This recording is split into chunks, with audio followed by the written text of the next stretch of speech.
You could almost mistake her for a celestial being. When Miss Philippines Ahtisa Manalo stepped onto the Miss Universe 2025 stage, her gown didn't just shimmer, it breathed light. Viewers around the world were transfixed as the dress seemed to envelop her like soft mist, transforming the runway into something straight out of a dream. But here's where it gets even more fascinating.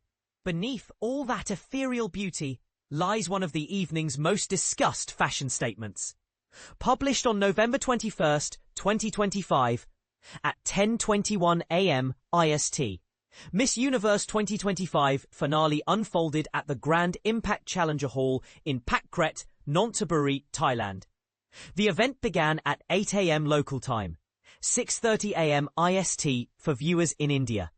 Dazzling audiences with breathtaking performances and couture displays. While the crown ultimately went to Miss Mexico, Fatima Bosch, whose emotional comeback became one of the night's most poignant moments, Ahtisa Manalo proudly secured the third runner-up spot, ranking among the top 30.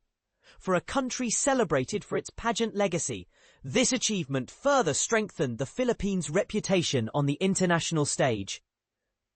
Of course, competition results weren't the only thing people were talking about. The real magic happened the moment Ahtisa appeared under the spotlight. Even among the ocean of glittering gowns, her look stood apart. Serene yet arresting, delicate yet powerful. Her presence carried an almost dreamlike energy, the kind that makes judges and fans stop mid-conversation to let the vision sink in. A gown that glowed like a whisper. Imagine moonlight captured in fabric. That's what Ahtisa wore. A gauzy ivory gown so delicate it nearly looked like it was made from clouds. As she walked, the dress caught every glimmer of the spotlight, rippling with tiny bursts of sparkle that resembled constellations dancing across her figure. The corseted bodice sculpted her silhouette to near perfection, marrying modern design with the timeless grace of classical couture. But what truly set her ensemble apart were the sculptural, translucent wings unfurling gracefully around her arms and waist. These ethereal extensions floated with every motion, like streaks of silver mist swirling in the air. Every step she took turned into poetry in motion, the wings flashing under the light, dissolving into a radiant halo before blending once more into the gown's soft folds. Her entire look seemed to move as one living organism of light and air. Balancing this fantastical display was her choice of accessories, a refined pearl and diamond necklace that glimmered without stealing focus. A neat, lifted updo revealed her poise and framed her confident smile, sealing her transformation into something that felt larger than life. The art of dreamy glamour, Ahtisa's team didn't stop at the gown. They built a complete story around it. Her makeup focused on soft luminosity, smooth, reflective skin.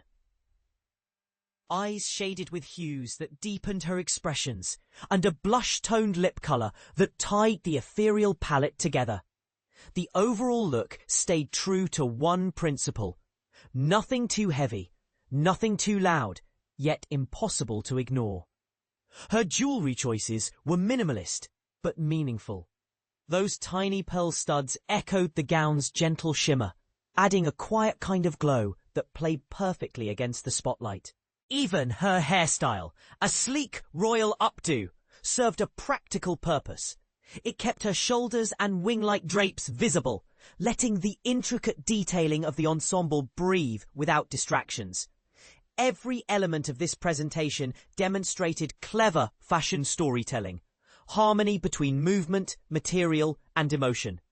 Ahtisa didn't just wear a gown, she embodied it. And here's the part most people miss.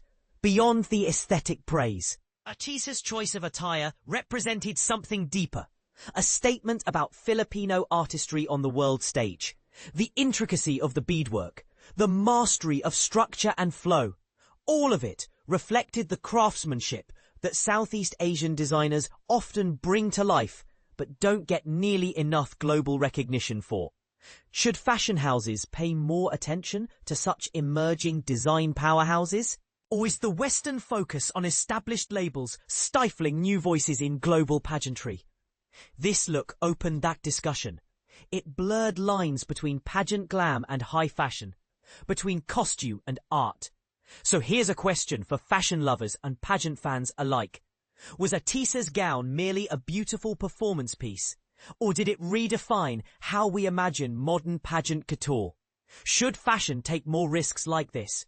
Or is elegance best kept subtle? Share your thoughts, because when beauty meets artistry, opinions always sparkle just as much as the gown itself.